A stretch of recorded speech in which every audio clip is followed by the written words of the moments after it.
In the news tonight, the Ministry of Interior says the Traibil border with Iraq is secure and back to normal operation after today's 3 suicide attacks on the Iraqi side of the border by Daesh terrorists. More than 1,300 is the last death toll from a powerful earthquake that hit Nepal and sent tremors across neighboring countries. And an enormous stingray weighing 1.1 tons and 8 meters long, considered a threatened species, is caught in the La Crove Cove in northern waters near the border with Ecuador. Good evening and welcome to a new edition of the news. Here are the details. The Ministry of Interior stated that the Jordanian-Iraqi border is secure and the relevant security authorities continue to carry out their full duties in the area. In a statement, the ministry said the events that took place at the Traibil borders with Iraq resulted in technical problems that temporarily halted transit through Jordan's Al-Karama borders. It said that 8 injured personnel were taken to a health center at Jordan's Al-Karama borders where they received emergency health care. They later returned to their post in Iraq. 2 other personnel were taken to Ruwaishid Hospital, one of whom died of sustained wounds. Earlier, Jordan said it is stepping up security measures at the Traibil border crossing with Iraq after 3 suicide car bombs exploded at the crossing that killed at least 4 Iraqi security forces and wounded 18 others. An Iraqi Defense Ministry spokesman said Baghdad would investigate the assault. The Daesh terrorist group claimed responsibility for the attack, saying it had targeted a government complex, control point for the border crossing, and army patrol. In a statement, Daesh said the suicide bombers were a Belgian, a French, and a Senegalese. And in Iraq, Daesh terrorists took partial control of a water dam and military barracks guarding it in the western Anbar province. The terrorists launched an offensive on Al-Thirthar Dam late yesterday with explosive-laden vehicles and engaged in gun battles with Iraqi soldiers that continued through to today. Dozens of Iraqi troops were killed, among them 2 senior officers. A video posted by the terrorist group showed its gangsters moving freely at the Thirthar Dam and a black flag flying from a radio tower. Over to Syria, where radical armed groups operating in the country, including Nusra Front, captured the northwestern Syrian town of Jisr al-Shughur for the first time in the 4-year-old conflict. Opposition fighters and the Syrian Observatory for Human Rights said the town, on a road between the coastal city of Latakia and the city of Aleppo, was now fully controlled by militants. Syrian state media said the army had redeployed to the town's surroundings to avoid civilian casualties. They said the army was battling a large number of terrorists coming from the Turkish border. After taking the town, the armed groups continued their assault with the aim of pushing the army from the few remaining government areas in the province of Idlib. Israeli security forces killed a Palestinian youth who they claim tried to attack them with a knife at a checkpoint on the outskirts of Jerusalem. A police spokeswoman said 17-year-old Ali Abu Ghannam first tried to slash paramilitary Israeli border police with a cleaver at a checkpoint and then fled with troops giving chase and firing warning shots in the air. Reaching a Zaim checkpoint, the Israelis again claimed Abu Ghannam drew a second knife and ran towards security guards there. That's when he got shot as he ignored the force's warning to stop. But Abu Ghannam's family rejected the Israeli account of the incident, saying Abu Ghannam was unarmed and was returning from a friend's house.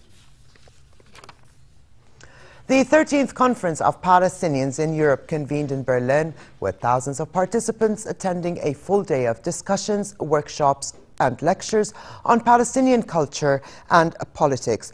The situation of Palestinian refugees in Syria and the drafting of a declaration of Palestinian rights, such as the right of return, topped the agenda at the gathering, organized by the Palestinian Community of Germany and the British-based consultancy firm Palestinian Return Center. Hundreds of pro-Palestinian demonstrators chanted and marched towards the Treptow Arena, where the conference is being held. One participant said Europe needed to do more to highlight the plight of the Palestinian people. What the Palestinians have done since '67 is to fight against violence and occupation. Europe should highlight these topics and make clear to the Israelis, the American and the world that what we are talking about here is occupation. In Yemen, fighting between the country's warring factions raged in the southern port city of Aden and in central parts. Gunmen supporting President Abd Rabbu Mansour Hadi were on Aden's streets after a night of heavy airstrikes by Saudi-led forces on Houthi targets in Lahj provincial capital Al-Houta. Gunshots were heard in Aden as men exchanged fire and tanks were seen on the roads. The latest clashes came after former President Ali Abdullah Saleh called for a return to political dialogue to end the country's spiraling conflict. Saleh also called for talks between Yemenis and Saudi Arabia to be held under United Nations auspices in Geneva. More than 1,300 people were killed when a powerful earthquake hit Nepal and sent tremors across India, China, Pakistan and Bangladesh. The violent quake collapsed houses in the capital Kathmandu, leveled centuries-old temples, and triggered avalanches on Mount Everest. It was the worst tremor to hit the South Asian nation in over 80 years. Initial reports put the number of dead at 700. Chaos in the streets of Nepal's capital, Kathmandu. Residents are scouring the streets, looking for survivors after a 7.9 magnitude earthquake struck outside the city. The death toll has reached at least 758 and is expected to rise rapidly. The injured are overflowing onto the streets where they're receiving medical treatment. The quake struck shortly before noon local time, toppling a 19th century tower. Tremors were felt throughout neighboring India, where residents of West Bengal state flooded the streets. The quake also triggered aftershocks in Tibet, as well as a deadly avalanche on Mount Everest. Video posted on social media showed a message from a mountaineer at the advanced base camp of Makalu. From here we had quite a bit of rockfall. Most of our team is okay. We're doing well. Some of our team members just moved up today towards Camp 1 and Camp 2. We still do not have any report from them. A tourism official in Tibet said at least 8 people were killed and the base camp buried. We should hear from them soon.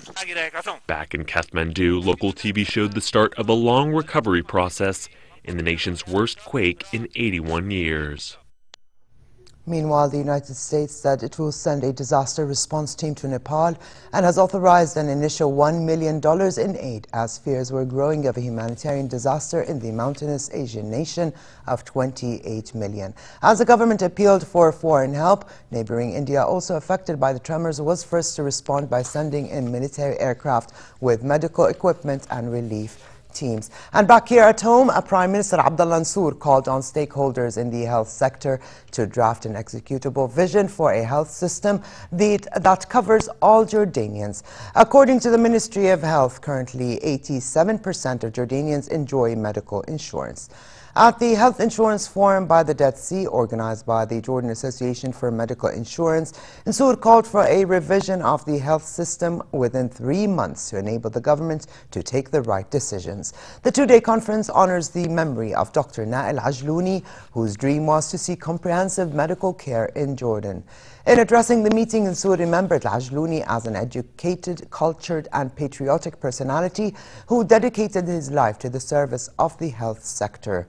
Delegates are looking into regional countries' practices before presenting their recommendations to the government on future steps to achieve comprehensive health coverage. Despite Europe agreeing to increase rescue operations in the Mediterranean after up to 700 migrants drowned last weekend on a boat heading for Italy, humanitarian organizations fear that Europe's response is not enough. Deputy Manager of Amnesty International in Europe, Gauri van Chaluk, said Europe made a mistake last year in reducing the search and rescue operations and pointed that many of the accidents were caused by brave crews aboard merchant ships trying to help migrants without proper training. But last weekend's shipwreck led to EU leaders agreeing to triple its naval search mission in the Mediterranean, restoring its funding to last year's level countries, including Britain pledged aircraft and boats to Operation Triton and EU frontier operation off Italy. Funding for a similar operation off Greece was also to be increased, and officials said the difference could be felt within days. In the long run, we need to see a system in Europe that allows for those people who need and have an entitlement to protection to get it. And that means humanitarian visas for those who need it, resettlements of Syrian refugees, for example, where needed, other forms of protection in Europe, not just making them go on this perilous route in the Mediterranean. Ultimately, that's what needs to happen. A group of fishermen in the northern Tumbes region of Peru made a big find. An enormous stingray weighing 1.1 tons and 8 meters long was caught in the La Cove in northern waters near the border with Ecuador. The ray had to be transported by a tow truck. According to the International Union for the Conservation of Nature, giant stingrays of this kind are an endangered animal.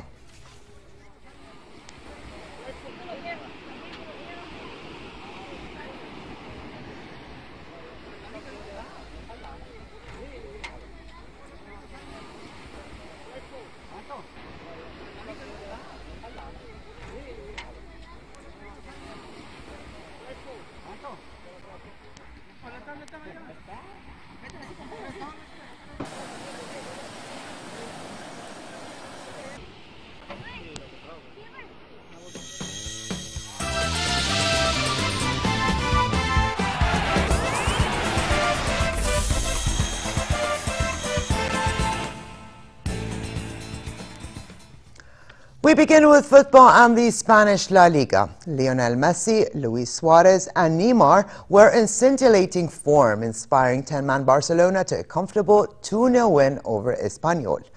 Neymar put his side in the lead in the 17th minute, and the second goal came from Messi in the 25th minute, set up again by Luis Suarez. The brilliant front three continued to torment Espanyol, although Jordi Alba's 54th minute dismissal cast some doubt over Barca's position.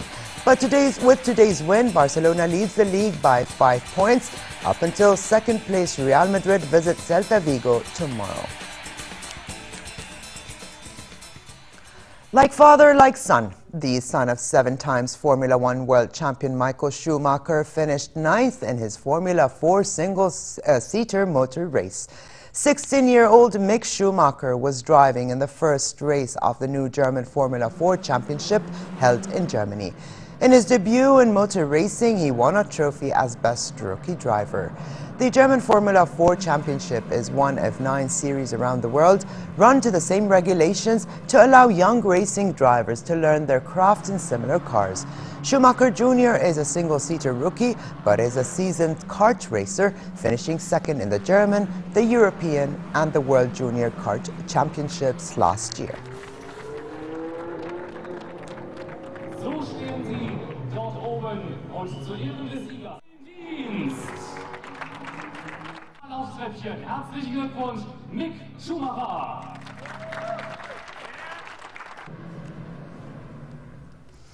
And finally, a quick look at the weather. Continues to be relatively cold tonight in most regions with southwesterly light winds.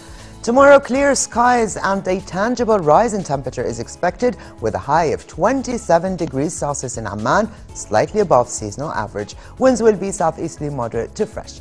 The Gulf of Aqaba can definitely expect hot conditions with northerly moderate to brisk winds and the seas slightly high. Here now is a look at temperatures forecast for tonight and tomorrow.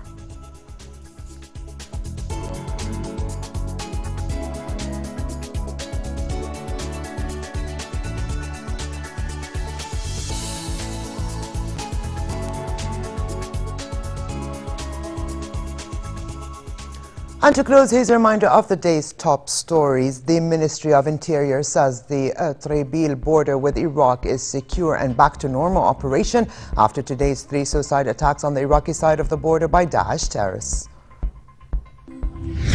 More than 1,300 is the last death toll from a powerful earthquake that hit Nepal and sent tremors across neighboring countries.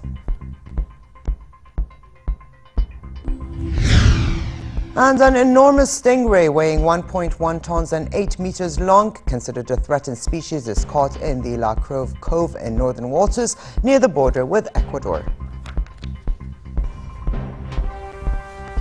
And with this, we come to the end of this edition of the news. I'm Alia Tuqan. Thank you for joining us and have a good night.